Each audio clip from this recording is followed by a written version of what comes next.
Rick Miller for Gateway in the 4th frame. And Gateway in that opening game with 9 strikes, which is just outstanding. 234 games, outstanding, and there they go again. And Linz needs to get it going. They are definitely running out of frames. It's getting late in this match, only 7 frames to play, and 53 pins. Not insurmountable, but it's definitely too late to make any more mistakes. You have to make good shots.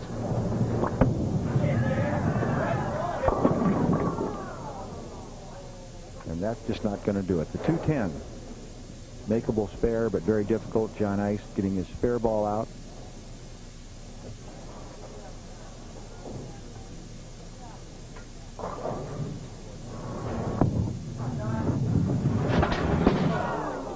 Close, but no cigar. And the smell of blood a little bit, you might say, for Gateway Bowl. They can feel it now, and as long as they don't start looking forward to bowling the Ebonite team, who are lurking in the wings over on our right, practicing, getting ready for that championship match.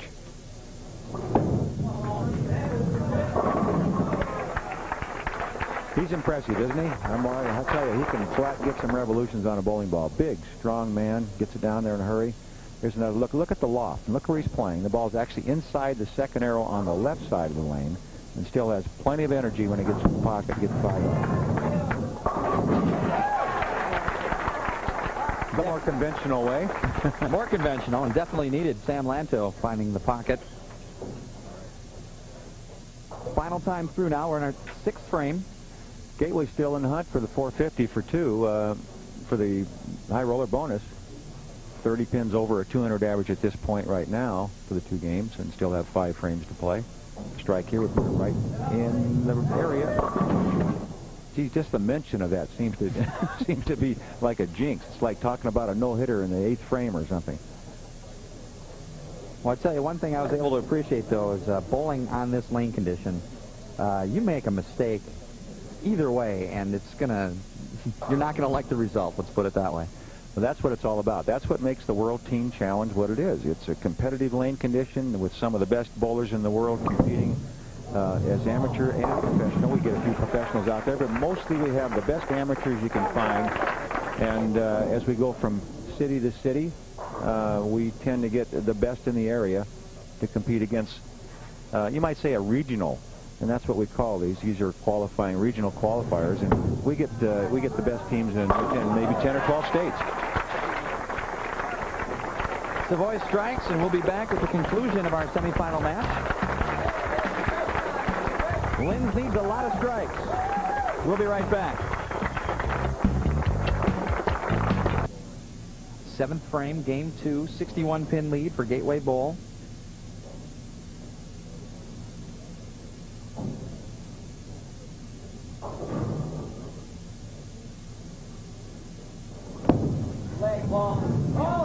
Randy Wilson solid in the pocket. Well, Linz finally did get something going. They've got that double up there, and if they can maybe throw a few more strikes together, put a little pressure on the Gateway team, get them to thinking, hey, these guys aren't dead yet. Anything can happen. We've seen it happen before. In the Baker system, anything can happen. And the lefty. Looks like he's made a big move on the lane. He's playing inside. Oh, boy, he got all of that. What a shot. And 3 in a row for Linz Lakers. Cutting the lead to 51. Still a little bit of room left. Anything can happen in the Baker system. You bet. And watch the ball speed this young man can generate. Not only ball speed, but rotation. As you look at the score, 51 pin difference. Zip bang. And just a little too much, and a breath of life for Linz. The washout. The 1-2-4-10. Not an easy spare. Ideally, you'll get just enough of the head pin to slide it across into the 10. The ball will take out the 2-4. Remember, if the ball crosses the middle of the lane, it tends to want to hook very hard. He has to be careful. Didn't get it there. So, we do have a match. The open by Gateway. 3 in a row for Linz. Bashaw can chip into that lead with another strike. kind of interesting looking at the bench for Linz sitting down there, all 4 players checking the scoreboard up above their head to see what the score is, trying to figure it out. How close are they? One more strike and they'd have been really checking it out. Unfortunately, they didn't get it. A tough spare, the 3-9. Oh, what a big shot that would have been. Strike in the 8th for that one. For those, for the Linz team would have really made this into a match.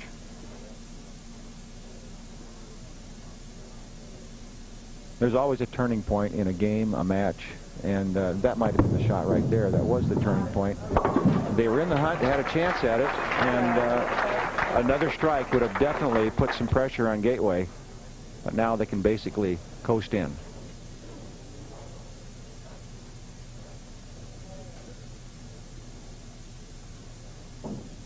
Rick Miller, 9th frame, 2nd game. And the lefty is solid. And speaking of solid in terms of support for the World Team Challenge is president of Linz Shoes, Jeff Lind, who's been with us since the beginning, 5 years, Earl. And he's already got a team in the championship round in Reno, his Linz Limited team, and he was hoping, really hoping that this one could accomplish that and get there also, but it's not going to happen. But I'm sure Jeff will be back with another team, and he just, as you mentioned, really supports the game. They make the best shoe in the game, so we saw his smiling face trying to give away $1,000 earlier, but $299 wasn't quite enough for a 300 game. You got a pair of Linz shoes on, in this qualifying rounds here, you can get $1,000 from Linz. This one is in the books. Gateway will move on, and Linz, a very successful week. They had the momentum going. They had that great finish to get to this point, but it just wasn't meant to be. This week, Gateway throwing a lot of strikes.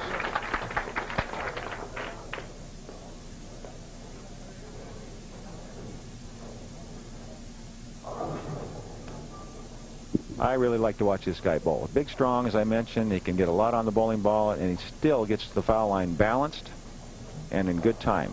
Nice, slow approach, good free arm swing, good balance, great follow through. And every time I say that, they miss the head pin. What do you think, Mike? Here's another look at him from a different angle, and we get an idea of the good arm swing. Watch the footwork, nice and balanced, shoulders out over the knees, and watch the foul line. He'll stay in that position. The ball comes off. Look at the rotation and strength in that wrist and the great follow through. That just goes to show that you have to make quality shots, shot after shot. Quit trying to make excuses for your 127 game, Mike. Well, you know, I wasn't going to say it, but you got me to say it now. 127 in the qualifying rounds. And I needed a strike and a 2-4-10 conversion to get there, Earl. And it was a Brooklyn strike, I heard. No, it was a solid strike. Solid Brooklyn, yeah. But it just goes to show you, I'm a 190 player at home in a house league, and you know, the folks at home watch perhaps, and you can't see the toughness of the lane condition, but the people that come out and participate in this tournament, they love the competition. They love the fact that they have to bowl on a demanding shot. Well, don't you bowl in a league up there called the Team Challenge League? What are you averaging in that, Mike? Yes, well, I'm averaging 20 pins lower than that. All right. Well, this match is in the books. I like to pick on you, Mike. You're a good sport. It was a good match. Linz had a good week. Gateway will move on. We will take you around the bowling world after this and be back with our championship match. Stay tuned for more of the Linz Shoes Open here on the Brunswick World Team Challenge. Our championship match to determine who will qualify for the Grand Championships in August in Reno, Nevada, the National Bowling Stadium. Our Ebonite Nitro are tournament leaders. And leading off is Paul Fleming, qualified at 202.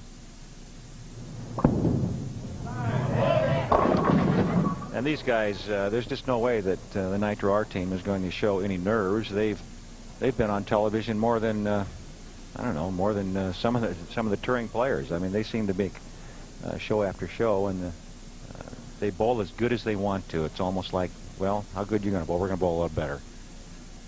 They're good spare shooters. They keep the ball in play in the pocket area. And there's an opening right out of the gate for Paul Fleming when he chops the bucket. And in the Grand Championships last year at the Pontchartrain Center in New Orleans, Louisiana, they shot 5-10 in the championship match and just blew away the competition. Well, that's incredible. 255 average in the championship round with all that on it, you know, all that riding on it. The designation as World Team Challenge champions, and right back, here's the 6-7 for Gateway and a tough spare. Makeable, but very difficult. Stand to the left, get your spare ball out, try to hang it on the edge of the lane and hope it doesn't overhook on you. You got a chance to slide it over.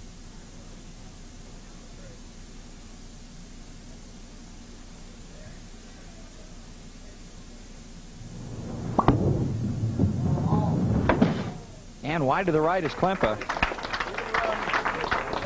The Contour Power Grips starting lineup for the Ebonite Nitro Hours: Paul Fleming, Billy Murphy, Sean Swanson, Lonnie Wallachek, who's had some success on the Pro Tour recently, and anchoring will be Chad Murphy.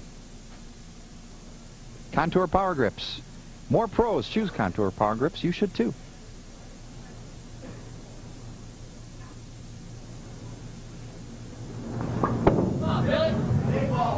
Billy Murphy a bit short, leaving a weak 10. Billy's another one of those guys, doesn't leave anything behind. When he gets to the foul line, he gets tremendous wrist rotation, lifts up hard on the ball. The harder up you lift on the ball, the more rotation you get on it, but the tendency then is to lose accuracy and consistency in your ball speed. So you have to be careful. You have to balance those things. Good spare, hard and fast, cross lane. Nitros are on the board with a spare. Actually, I feel the advantage in this opening game of this two-game total pin match for the championship goes with Gateway because they've already won a match. They defeated a very strong Lynn Laker team, and now they're comfortable. They bowled on this pair. They bowled in front of the television cameras. So I think mentally there's an edge there. Now, how long that's going to last is another question as we see the trip 4 here, playing right around the 4th arrow. Got a little bit high in the pocket, but from that angle you will trip the 4 more often than you would from an extreme outside angle. Here's Sean Swanson bowling in the 3rd and 8th frames, qualified at 194. He's only 26. This team in general, Earl, is very young, ranging from 24 to 27. Very young, but very talented and very, very experienced. There's no question that as a unit, this team is as good as you can put together right now, as good as we've seen anyway in the team challenge. Talent-wise and experience-wise, they've bowled together for a long, long time. And you know, there's a cousin and 2 brothers on the team. They just melded together as a unit extremely well.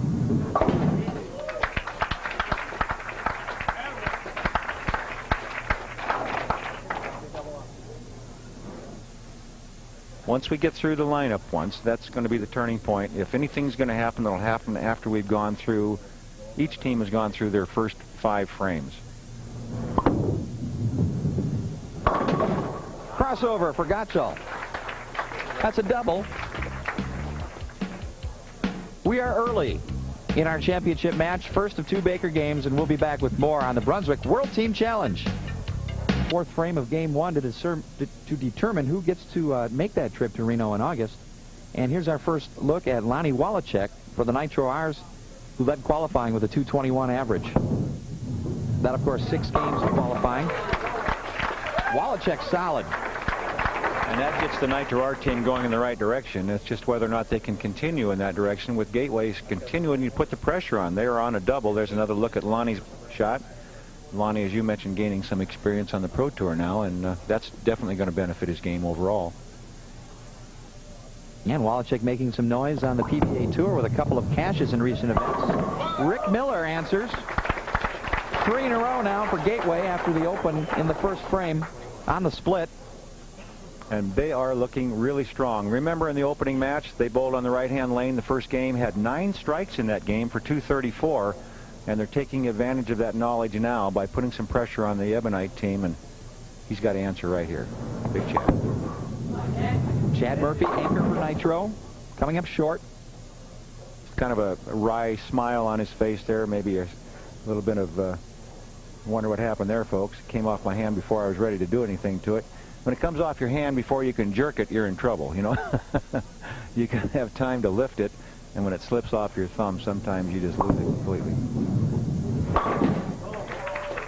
Murphy on the spare. These Nitro R's are no lack of confidence, Earl. Asked them the question, arguably you're the best team in bowling. How do you respond to that? They said, we agree. Well, what are they going to say? Oh, no, these other guys are. I mean, you know, you got to, if you don't really truly believe in yourself, of course you don't have to go around and tell everybody you're the best, but you got to believe you are. That's what I look at it anyway. Manna comes up high, leaving the 6. That's what you were doing when you were bowling out here, weren't you, Mike? You're saying you were the best? I'll leave you alone now. I promise. Okay. Deep inside line here. Doesn't quite get it to the right far enough, and the ball hooks a little early. Easy spare. A lot of ball speed on this one. Slide to the left, throw to the right, and just like that.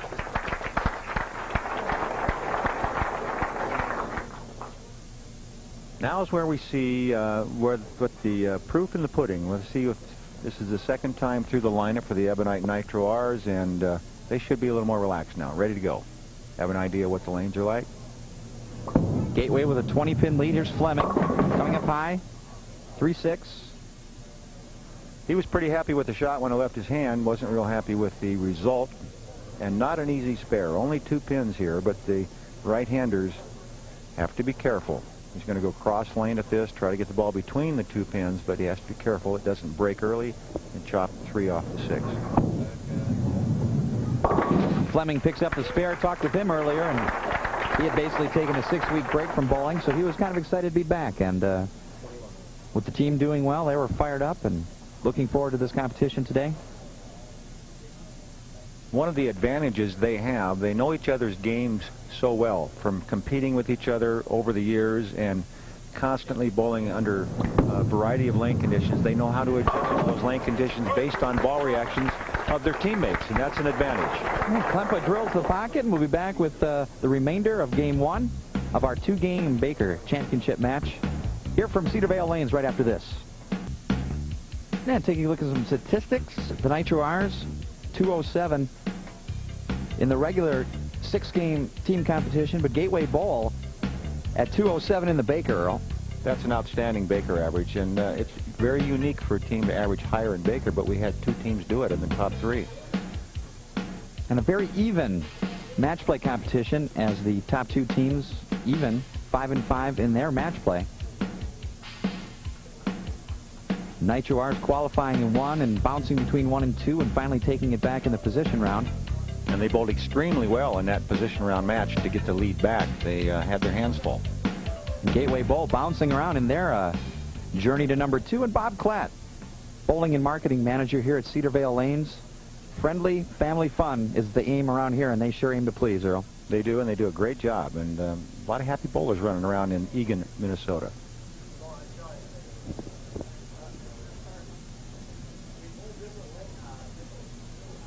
Seventh frame, Game 1, Billy Murphy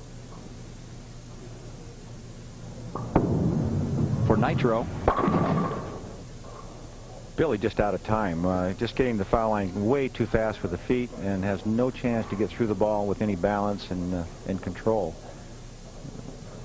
Here's another look at that, and it just gets up there so fast that he just can't stay in balance. You can see him kind of falling off to the right here, and you fall off to the right, the ball's going to go right or left. It's not going to be on line.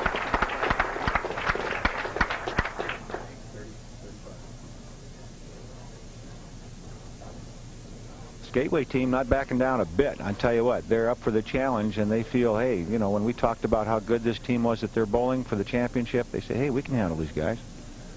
A lot of these guys had faced the Nitros in college competition. Randy Wilson for the University of Nebraska. So they've faced them before. The 2-8, not an easy spare.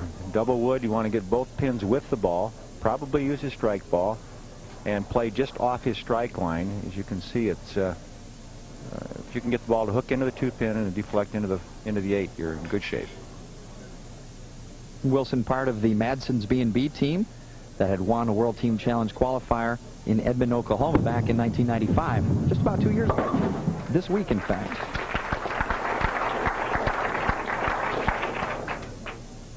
We're through 7 in Game 1, 25-pin lead for Gateway Bowl. Long way to go.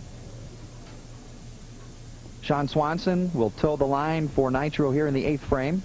He's kind of like a inspirational leader for this team, I feel, and Sean gets going, the team tends to get going. There you go, and that'll get the team going, and you can see his reaction.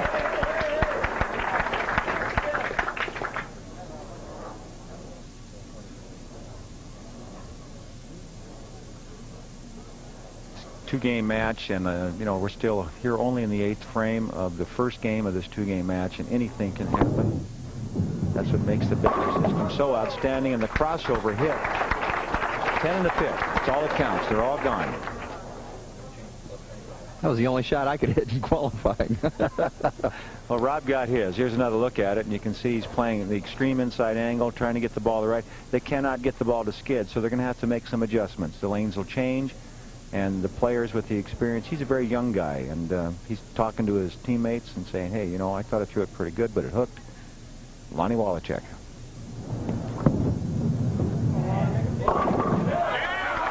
Light in the pocket carrying is Wallachek. And here comes Ebonite. So Gateway has to continue to keep the pressure on. Wallachek playing right around the 3rd arrow with a lot of ball speed. End over end roll and really hit hard. See the team coming off the bench. They're getting involved now. And like I said, Gateway has to keep the pressure on. Miller Light. Couldn't trip. What's going to be really interesting is Gateway on their best lane, in my opinion, based on what they scored in the earlier match. They're 234 in this lane. They're going to have their hands full when they switch lanes. They struggled a little bit on lane 5 or on lanes 5 and 6 here at Cedar Vale Lanes. Ebonite Nitro, when they come to this lane, it might be their best lane also. So when they switch lanes and come to lane 6, they may put a number up there that could be hard to stay with for Gateway. Chad Murphy, only 24, making his 11th World Team Challenge appearance in 5 years. Missed the head pin right last time. And that's the normal adjustment. You miss it right, then you hit it in the middle. Got a break, really. Only the 2-4. Not a difficult spare. The team on a double, and he would have really liked to have gotten at least the first strike in the 10th. But more importantly, he must fill the frame. They have to stay close in this first game.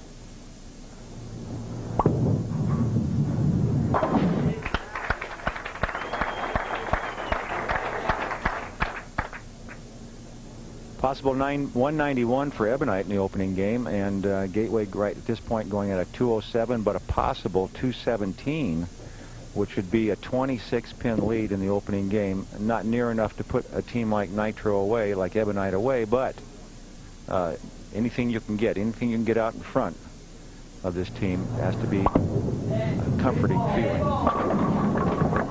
191 for Ebonite in his opening game, first of 2 to decide the championship here at Cedar Vale Lanes for the Lynch Shoes Open. Has to be aggressive here. Doesn't want to get cautious and maybe get the open. So be aggressive. Make it your best shot. Boy, he got all. I tell you what, that was a great shot. That's impressive. Stayed with the shot, had great balance at the foul line, got it well out on the lane in front of him before his fingers came out. His thumb was out for at least 6 inches. Just a great release.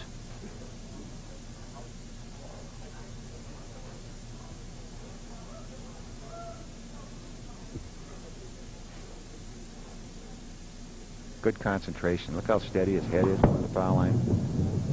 Got a break. Oh, almost got the double. Mike, that would have really been a helper. But the important thing is he got the first strike in the 10th, which with the fill will be 207 and a 16-pin lead to start that second game of this 2-game total pin match.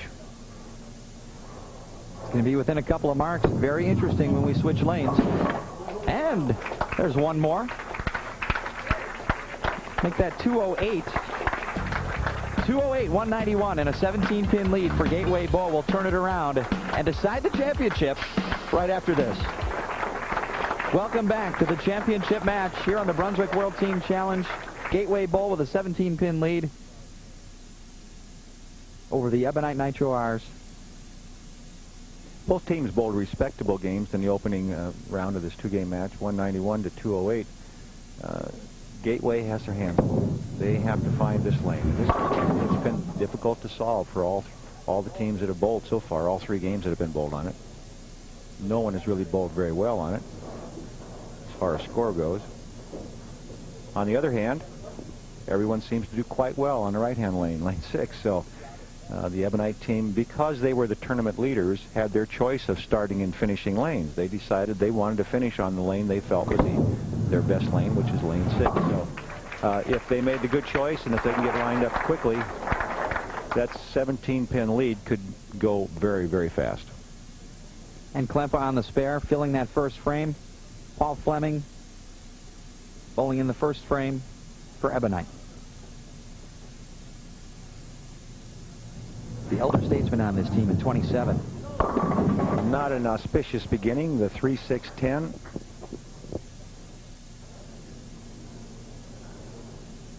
Not an easy spare, and even though he is a very good spare shooter, when you leave spares like this, you're asking for trouble, and he has yet to get lined up and get the ball in play. He's really struggling.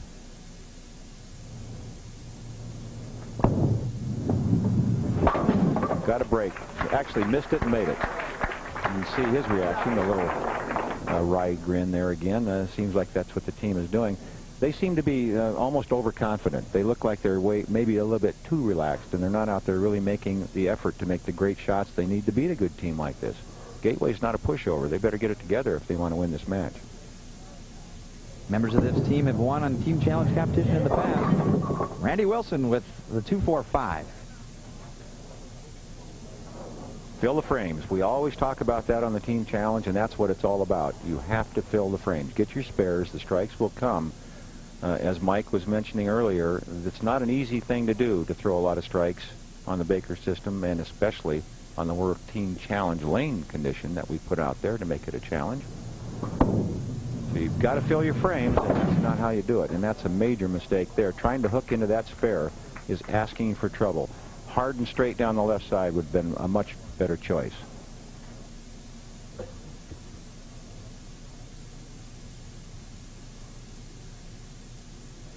And we have a score correction. That first game was 207 for Gateway, 207 to 191. Tournament director Tom Bodecker on top of things as always. Well, that lead, which was 16 now that we've got our score straightened out after the first game, has now diminished to about 3. So things turning around very quickly, and not because of Ebonite's really putting any pressure on. It's just Gateway struggling with the left-hand lane. Billy Murphy on the spare in the second. We move to the third frame now. Rob Gottschall with another opportunity.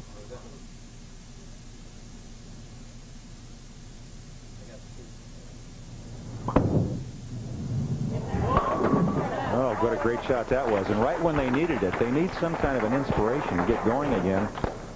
But I'm still kind of surprised at the relaxed attitude, so much so of the Nitro team, the Ebonite team. They just don't seem to be really into it emotionally.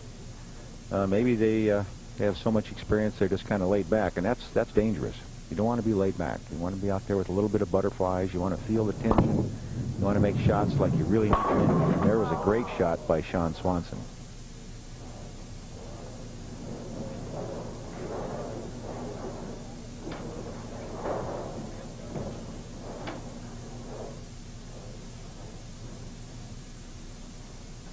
Cross lane for the 10 pin here. Sean fiddling around with his ball, trying to get the right feel that he needs. Well, that's why they put paint on them, so you can so you can make them on the edges. Okay. Swanson saunters back.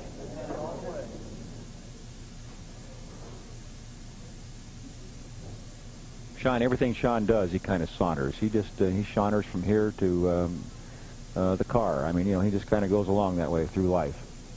Nice and relaxed. Here's Rick Miller in the fourth. Caving him in. Oh, what a big double, though. What a big double. Gets him right back in command a little bit. Here's another look at that shot. You can see the left-hander playing around the third arrow, sending it out to about the 8 board. Ball really came back hard. Got a good break. Had the 6-8 momentarily, and his reaction was, yeah, I knew I could do it. Nothing to this game. Here's a guy that's been really making some pretty good shots. Lonnie Wallachek. Throwing it hard right up that third arrow. Oh boy, that ball really hooked on the back end. And what happened there is he got around the side of that ball. He knew when he let go that it was going to go left. He was just hoping that he'd get a break there. He's cleaning his shoe. Maybe he had a little problem with the approach. Might have stuck a little bit, but he definitely had that ball going left. When he watched him at the bottom here, this is a great shot. Coming around the side right there. And when you do that, the ball's going to go left. And he got around it a little bit early, but he looked like he was pretty balanced at the foul line, so I don't think it was a shoe problem. Again, a difficult spare. You can't keep making those if you keep leaving them. You're going to pay the price, and they paid the penalty that time. And that just helps Gateway get a little more relaxed, and they've got the big guy coming up now. Here's another look at that spare. The big guy coming up that plays the anchor spot, and he can definitely make good shots when he has to. We've seen him do it before, and this team, again, looking very relaxed and laid back. Not aggressive at all, the Nitro team, the Ebonite team. Tony Manna with a chance to extend to 37. Oh, boy. Gives it right back. Incredible, and you can see he is very disappointed in the ball reaction there. Thought he'd made a pretty good shot, the 2-8-10, an almost impossible spare. And this ball got off his hand extremely well. Just doesn't quite make the turn back to the pocket. Maybe a quarter of an inch from being a wall shot. Might have got the strike, but that's bowling. Bowling is a game of micro inches, you might say. What a turnaround that was. Opportunity to really take command of the match. Could have had 3 strikes in a row and some extremely big lead, you might say, but instead they put him right back in the match here. Well, this puts the hammer into Chad Murphy's hand. Let's see if he can take advantage.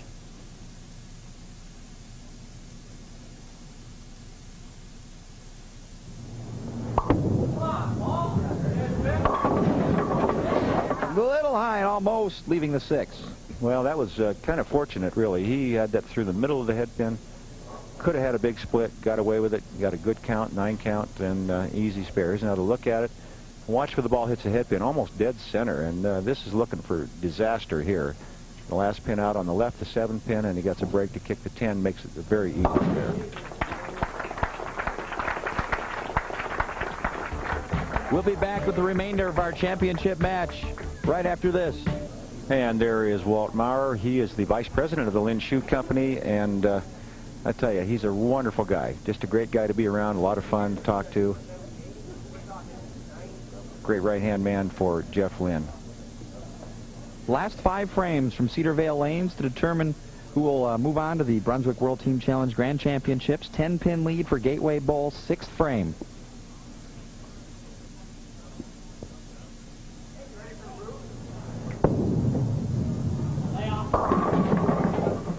Everybody's starting to come a little bit high.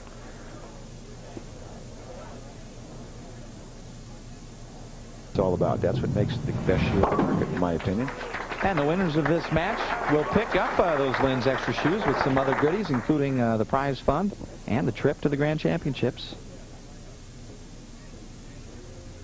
There you go. Look at that. Now that's what would be nice to have. That's what you wanted. I know. That's all you cared about was that ring, Mike.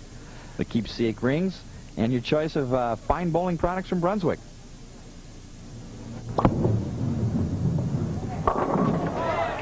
Well, we're coming down to the nitty-gritty. We're running out of frames, and if anybody's going to make a move, it's now or never. Yeah, it looks like Fleming picked up the intensity a little bit. Yeah, he made a move on the lane also. He moved to the right, threw the ball a lot harder, just forced it on line, and that's if you have the ability to throw the ball hard, you can overcome the lane conditions sometimes. And generally, the guys that are bowling anchor on these teams, they can throw it hard, and that's why they're down there. The guys in the 4th and 5th positions can get a lot of ball speed and keep it on line, just like this. You see, the ball doesn't have a chance to cut through the middle of the head pin because it's still skidding, basically. But with the reactive resin surface, it'll still hit. Billy Murphy with a chance to even this match in the 7th frame.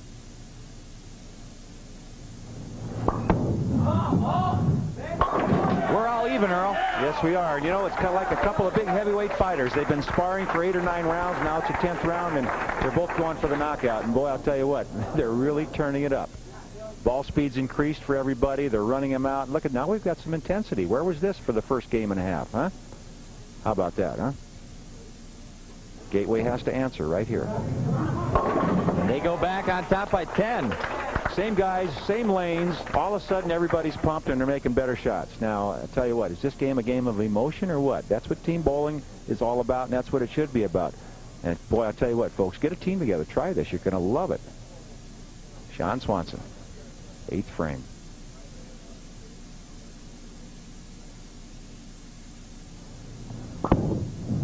Got to hurry, get over there. Yeah, look at this. Strike, and we're tied again. Oh, my. Here's another look at that shot. This ball never had a chance. When it left his hand, it was going to go left. He knew it. Everybody in the building knew it, but not many of us thought it would strike. But he got away with it. The 5-9 fell out. Last 2 down. All right, the big lefty.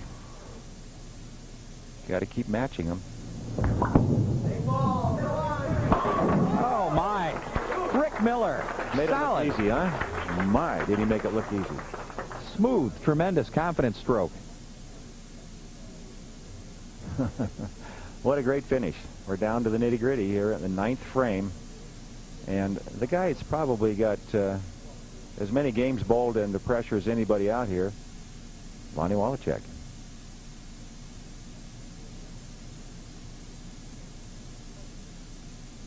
Big strike here for his team. If he strikes here, I don't think Gateway can shut him out.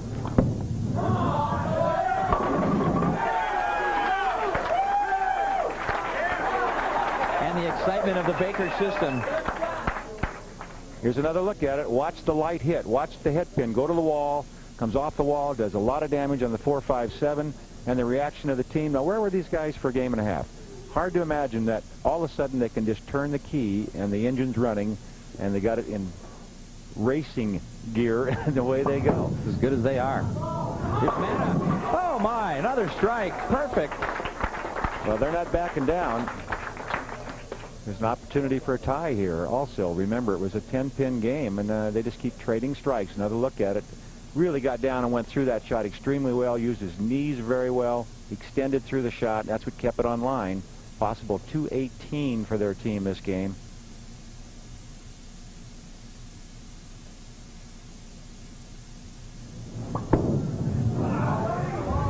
Oh, the crossover. All right, let's just look ahead and see what could happen. 218 and 207 would be 425 total for 2 games. Ebonite with a 191 opener, possible 234. Folks, that's 425. So we would have a tie, and then we have a roll-off. What that roll-off would be, just so you get an idea, because this is his count ball, I'll continue to talk. What that roll-off would be they would pick their 2 players. Doesn't have to be their 4th and 5th place players. They can pick 2, and they'll bowl each other 2 frame total games in the match. Now that could be disaster. Bad count for 214, a total of 421. 2 strikes and 8 pins wins the match. 2 strikes and 7 pins, I should say. Is that correct, Mike? 2 and 7 win this? Busily scribbling. Yes, it would. It would win the match. 422 to 421. So he needs 2 strikes. Look how relaxed he is. He's having fun. Little does he know, if he doesn't strike, he has to walk home. You know, got a mean brother.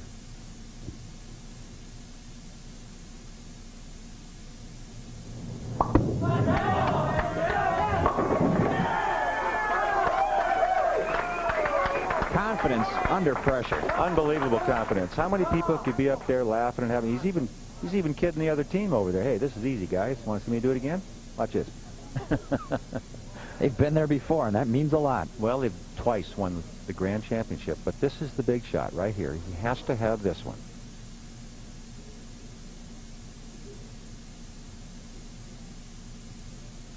All right, strike of the week right here.